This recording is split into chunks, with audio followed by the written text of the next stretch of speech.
All right, my friends, so borrow from your 401k to increase your net worth, part 4. The scintillating final conclusion, right? Is that the right? Or a finale, that's what we just call it, 4th of July. The grand finale, the scintillating? I don't know what it is, something like that. The exciting grand finale, part 4.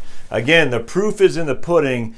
The proof that you need to borrow against your 401k and how it will increase your net worth. And if you decide not to listen to the other gurus, and some of which I respect, absolutely, a lot of them do, at least you'll have some rocket fuel that you can go tell your spouse or your mom or your guy at work or your stockbroker, heaven forbid, I'm going to do this and here's why. Because I'm telling you, everybody else on YouTube says, don't do it under no circumstance. And they're just wrong. There's no other way around that.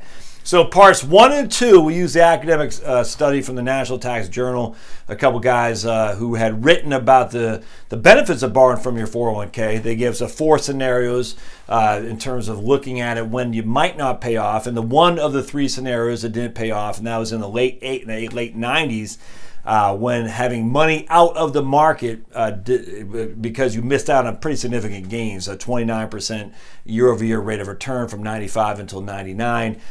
You would have lost money relative to borrowing from your 401k versus not, and just keeping your money in the account and just paying the debt off. 3 of the other 4 scenarios, one was a negative 1% rate of return for 3 years. One was, I think, 5, and one was, I can't remember, but 2 were good and one was negative. And those other 3, though, you would have made a lot more money by borrowing from your 401k and paying off consumer loan debt.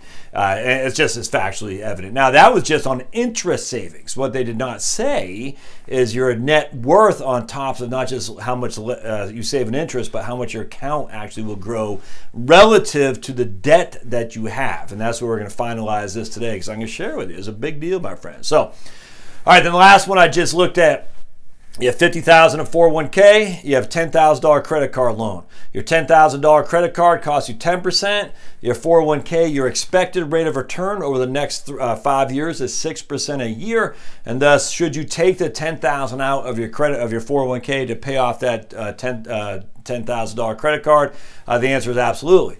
If your expected rate of return is 6%, what will happen is you'll actually end up with maybe $100 to $200 more in the 401k loan than you will if you just let it be. And you can't argue with the evidence. You just can't. I mean, the facts are either you break even or you have a little bit more money, depending on with the time frame of when you're making your payment and all that. At the end of the day, it's worst case scenario is breaking even what I had to come up with is you're going to make about $159 more by borrowing from your 401k. So that's part 3. You can go back to see that, how I shake that out. Now, the last part is what happens to the credit card that you have still remaining. So now you don't borrow from your 401k. All right, you have the credit card that you still have to pay off, because last time, remember, we have a 5-year amortized loan at 5% interest. That means you're at $10,000. That means your monthly payment is going to be $188 a month. All right, so we got to compare apples to apples. Oh, don't forget to subscribe down below, by the way. So we have $188 a month. So we're going to have to pay $188 a month back into our 401k via the loan privilege, or we're going to pay $188 a month onto our $10,000 credit card debt that we owe. Either way, we're comparing apples to apples, all right? And when we do that, I think you'll be shocked at what we find. So let's dive right into this. Again, $188 a month is our monthly payment. 60 months of monthly payments, $188. Credit card, $10,000 at 10% a year interest. 401k loan, $10,000 at 5% a year interest, but that 5% is going into our account. The credit card is going into the bank's account. All right, so here we got 5 years. We haven't borrowed from our 401k. We have not. So we have $10,000 at 10% a year interest. All right, now we're paying, because we're going to make these apples to apples relative to the 401k loan, because that's the only thing you should do. You got to compare apples to apples. Our monthly payment is $188 a month. That's that simple. So at 10 years, after year 1, we pay $2,256 a year, and you can see we do that for 5 years.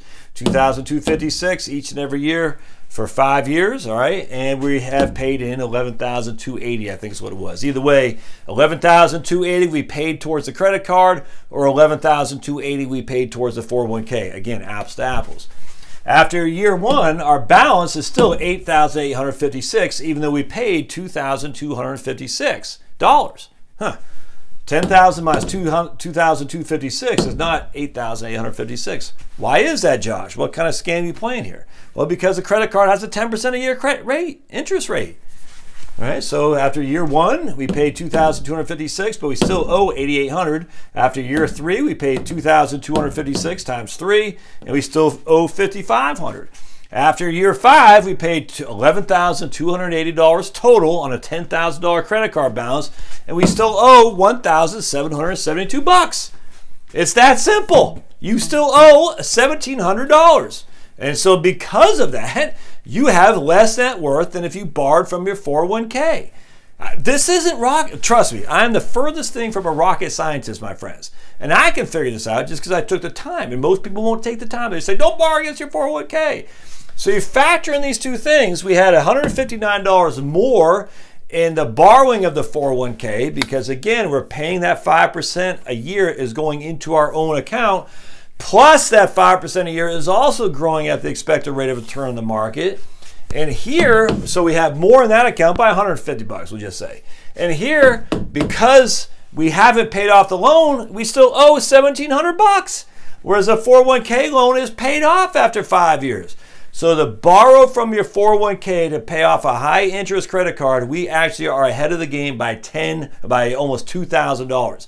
You cannot argue that. Now you can always say, again, if we're comparing apples to apples, if we're not comparing apples to apples, you can always say, well, what if I pay $300 a month? You can do whatever you want.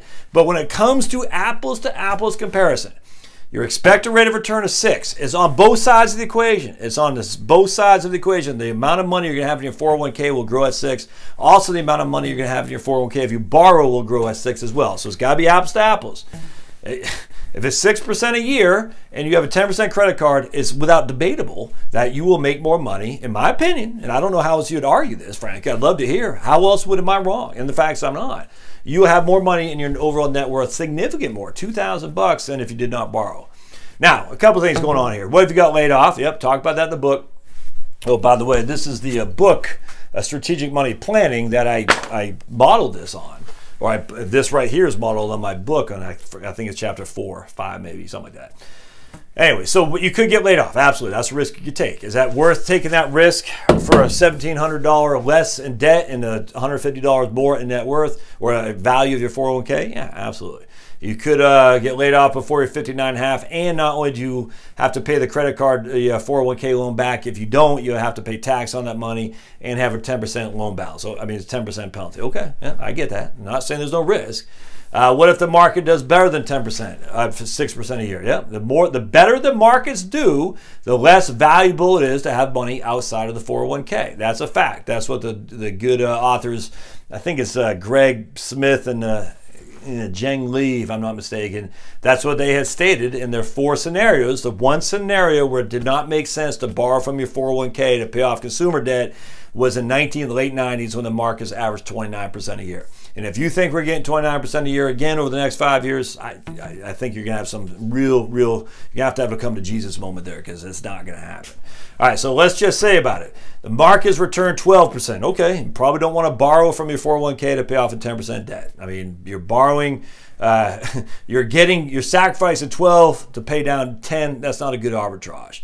You'd have to convince me that why you think the market's going to give you 12% a year. I mean, it could. But that's a significant more risk than you getting laid off and have to pay a 10% penalty. Anyway, so I hope this helps. This is part 4 of the scenario where it comes to borrowing from your 401k to pay off debt.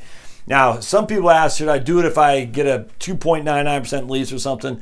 Yeah, I don't know about that. I mean, yeah, I don't know. That's a tough one there. You are paying yourself back at 5% a year. The lease is only costing $2.99. At the end of the day, I probably would not do that. I did a model of that. I don't know if I did a video on that or not. I think I might have. It's hard to convince me to do that. Given the risk of being laid off, given the risk of the 10% penalty if you're under the age of 59, and just the fact if you can get better than the consumer loan rate that you're getting, again, in this case, it's 2.99 on a lease. And you can get better than the markets. I'd rather have your money in the markets for sure. And I'm just not a huge fan if I'm just borrowing for the sake of borrowing from my 401k. I'm just not. Now, what happens if you think the markets are going down? Then you should borrow. I mean, my goodness, you can take the money out, put it in, do whatever you want. I mean, if the markets lose money, like in one of the cases that the professors did, was down 1%. Over 3 years, you would have been much, much better off by borrowing for sure and paying off debt. So let's just say you really think the markets are up against the wall, borrow and pay off debt. That way you're taking money out before it declines in value because of stock market sell-off, and you're paying off a loan that will guarantee you cost you interest. So in that case, absolutely. And then on top of that, even better, is you're putting money back in when the markets have suffered. So you're dollar cost averaging when the markets have gone south, if that makes sense. So a lot to consider. Definitely go on there and get my book for sure. Amazon.com. Just type in my name, Josh Scanlon. Kindle Unlimited is free. $4.49 for the Kindle and $18.99 for the soft cover there, simply because it's all on cover and it looks good. The lady who did it, Lilani, I think is her name. Well, Lilani, she did a good job for sure. I just, at the end of the day, the color stuff is too much for $18.99. But hey, buy it. I mean, I get a small amount if you do buy it, so certainly do that. As always, you got questions, thoughts, concerns, put the comments down below. Thumbs up always help me, and we'll see you guys next time at Heritage Wealth Planning. Thanks, guys.